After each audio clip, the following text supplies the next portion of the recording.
Welcome back, everybody, to New York Talk. This is obviously the Scout Report, where we look ahead to our next opponent, which is High Flyers, Preston North End. We have Ollie from the Butter Pie Podcast. How are you doing, Ollie? I'm great, Matt. Thanks for having me on. Not a problem, a pleasure. There's only one place to start, and that's with Preston being top of the league.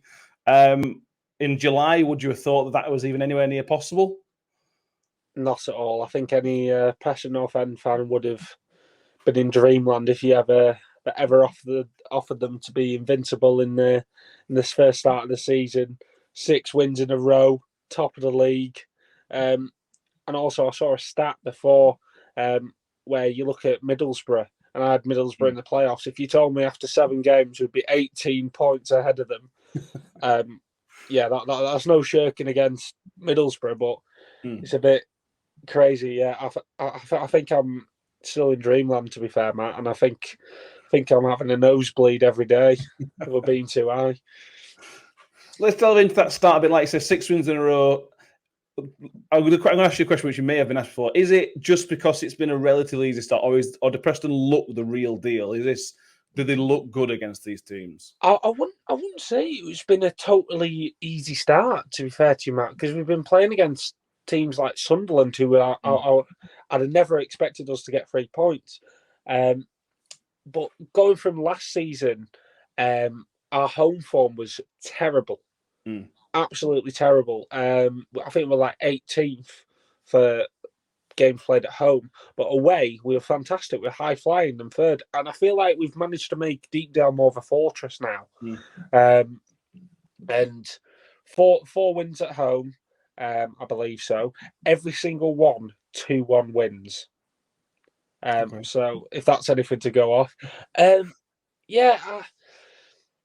think the one thing that surprises me is we've had some games where like last season, you would either lose it or get a point, but we find ways to win, and that's one of the most impressive things. That if we're not at our best, we're still finding ways to win, and that's what good teams can do, and that's what we've been doing recently.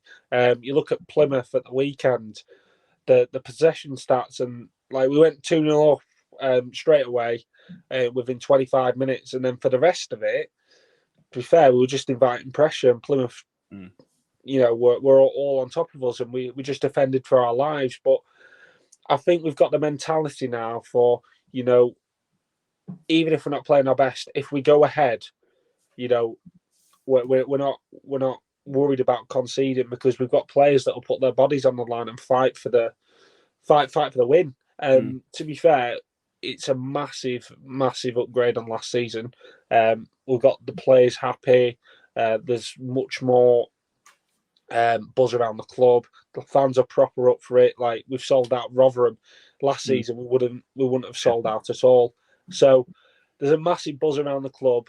The team's finding ways to win, even though we might not be playing the best. And if you look at games, you're thinking, how the heck are these so high up? And to be fair, so am I. But we're enjoying the ride, Matt. That's the way we see it. I like it. Are you? Is it too early to adjust your expectations and say this is a proper playoff push, or are you getting giddy? Well, I kind of have to restrain myself.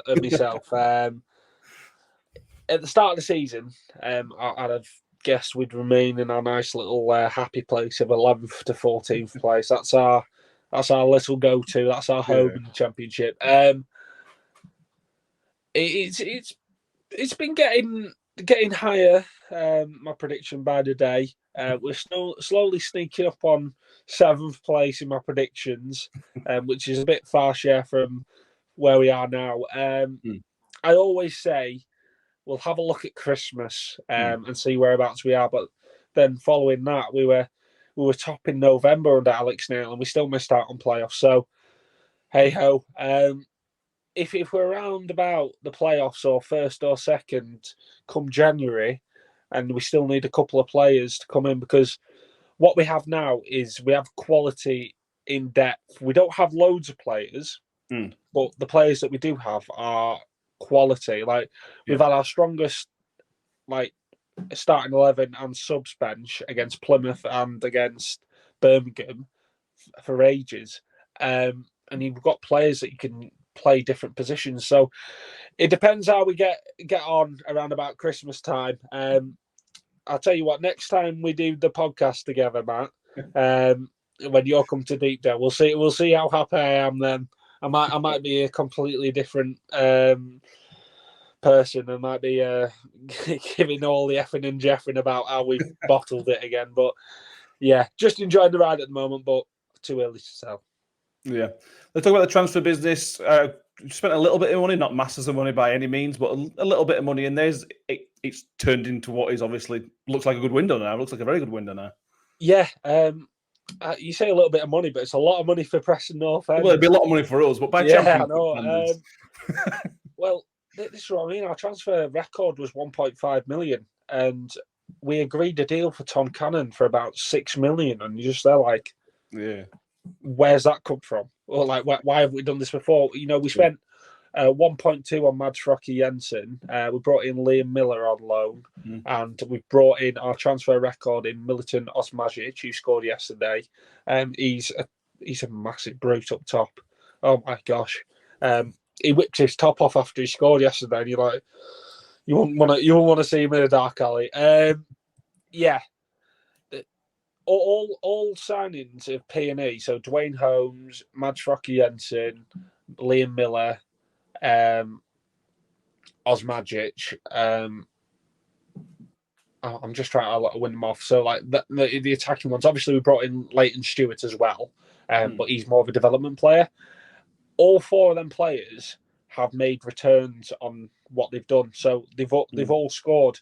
And I think that's a massive return for money. So our recruitment's been vital this summer. And it seems like we've got it spot on. Because obviously, as like Rotherham and like Preston, we don't have loads of money to be able to throw around. But if you get the signings right, and it seems like we have done now, you know, who knows where he can take you. It's like Luton. They probably had the same budgets as us. They've got the recruitment right, and look at them. They're now in the Premier League high flying, and that's what you want to be. You want, especially as a club like us. I remember saying to my mate back in July, I was like, I wonder if in my lifetime I'd ever see Preston North End in the top flight. And I was like, maybe. But yeah, recruitment's been spot on so far.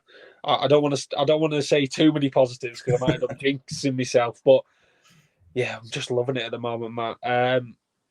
Yeah, and we've the start of the season's actually baffling as well because we brought in Will Keane, who I've forgotten as well. He scored 4. He's been out injured, so we only had Will Keane as our only fit striker starting the season. Only Osmajic has come in for the past 2 games. But now we have Osmajic. I think Keane's probably going to be fit for Rotherham. But I'm not. Where do you put him? Because we've changed the style. We've changed the style now to playing with one striker because we only had one fit striker. We're doing fantastically. So where are you going to fit our top goal scorer when Militon Osmajic just scored? So it's a great headache to have. We've got players now. So it's too many positives, Matt. Stop asking me like positive questions. Not used to it, I'm not used to being so positive. Love it. We played you for fairly late on this season. Just talk to me how you think you're going to play set up and how you're going to play, especially compared to last season. Because last season I just thought Preston they're a benchmark in terms of they're a proper championship club. You know what you're going to get. They're going to be tough to play against. Is it still similar style or has it evolved since that? I'd say so. We're still difficult to play against in such a, you know, but I feel like we've stripped back a bit to basics as well because I know Lowe's banged on about like the brand and stuff and wanted to play fluid attacking football, and I felt like we've gone back to one striker. We've kind of had to strip a bit back that and then focus on mainly, you know, sometimes counter attacking against sides who have more possession. So I think what's happened differently is we're kind of allowing to change the playing style against who we're going to be playing against. Because obviously we've got the players now where you can probably chop and change a bit. So last season we played a 3-5-2 for literally all the season and we wouldn't change it. But obviously due to having one fit striker, we could only play one striker. So what we've done now is playing a 3-4-2-1 where we'd have two number 10s, notoriously Alan Brown, who's a box-to-box midfielder, and Dwayne Holmes, or even Mads Rocky Jensen, or Liam Miller. Now I'm just winding off names. I feel brilliant. Yeah, we'll be playing that where we have two 10s, and they can go narrow, they can go wide, they can transition across and just change. So, yeah, what you'll see is a three backs, which will defend in a 5, obviously, with the wing backs when we're out of possession, with two sitting midfielders in front of them. And then we'll have two number 10s who can, stretch the game, go out wide, or come into a box when defending. It's a good method for where we can, stretch and make plays if, the 10s drop and the wing backs go up and act as wingers and it's all like a muddle all over the place. Yeah. But what you will see is you'll see one main striker. You'll have a couple of midfielders going off him, and then once we're going forward, you'll see the wing backs bombing forward. But obviously in defence, they'll come neat and tight against it. So it's a tough side to break down, Preston, at the moment. But what's frustrating sometimes is we just end up doing a low block outside our own box. As a fan, you're like, what are you doing? Why are you not pressing him? And then it just works out because we've got three giants at the back. We've got Liam Lindsay, who's 6'3.5", wins every header. Got Jordan Storey, who wins a header, and then who wins everything. I would say maybe not in the air, but more in the air this much. We've got Andrew Hughes, who's quick and can win headers. But yeah, we had Jack Watmore starting on Tuesday. I know I'm going off on a bit of a tangent here, Matt. Right. Just heads anything.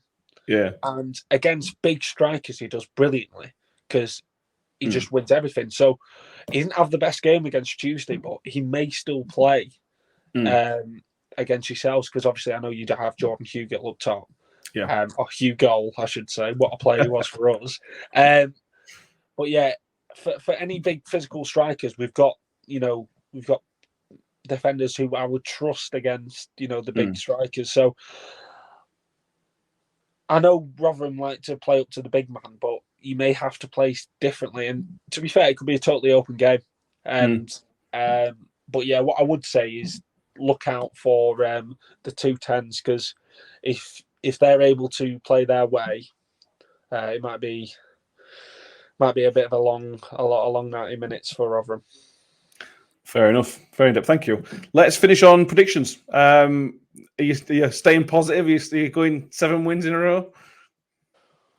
I'll never predict a Peony win. Okay. I still haven't. I don't know whether I'm jinxing myself for it. No, I am gonna go for a Peony win. I'm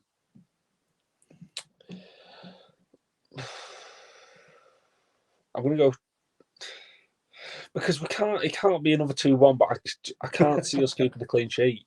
I don't want to say 2-1 because it's just going to become so unrealistic that we just win 2-1 every single game. But I'm going to go 2-1. Okay. Jordan Hugill, is he fit? He should be. I mean, he's only scored against his former club so far for us. Well, so. He's nailed on to score, isn't he? Yeah. Let's not beat around the bush here, Matt. He's nailed on to score. I'll go 2-1 Preston North End. Keep the momentum going, and if so, and if we do win, we're then 1 win off being the best start in the Championship season ever, which is just mind blowing as a Preston fan. So yeah, I'm going to go 2-1. Fingers crossed, but it's going to be a massive do for North End fans. I think we're taking about 2,500. So it'll be a good atmosphere. I think I remember last time I went to Rotherham, and I promised myself I wouldn't go again, so I'm not going on Saturday. It was New Year's Day, and I remember vividly you had a free kick just outside the box just before half time, and he blasted it straight down the middle of the keeper, and Declan Rudd could have literally just gone like that, and he saved it, but he's dived that way, out of the way. So yeah. We lost 2-1 back then, but I think we'll win 2-1 this way. Sorry for going off on a tangent. I'm just too happy at the moment. I can feel the positivity coming through. It's good. It's nice. It's nice. All right. Thank you all. Let everybody know where they can find the Butter Pie podcast if they want to get some more positivity. Yeah, well, to be fair, it might not be so positive if you end up doing one over us. So if any Miller fans want to have a listen into the match day reaction, I'm not too sure if you want to, if P&E end up winning. But if the Millers end up doing one over P&E, at the Butter Pie Pod on Twitter for a bit of saltiness if we end up getting beat. And obviously the Butter Pie Podcast on Spotify and Apple Music and every place you can listen to podcasts. But yeah.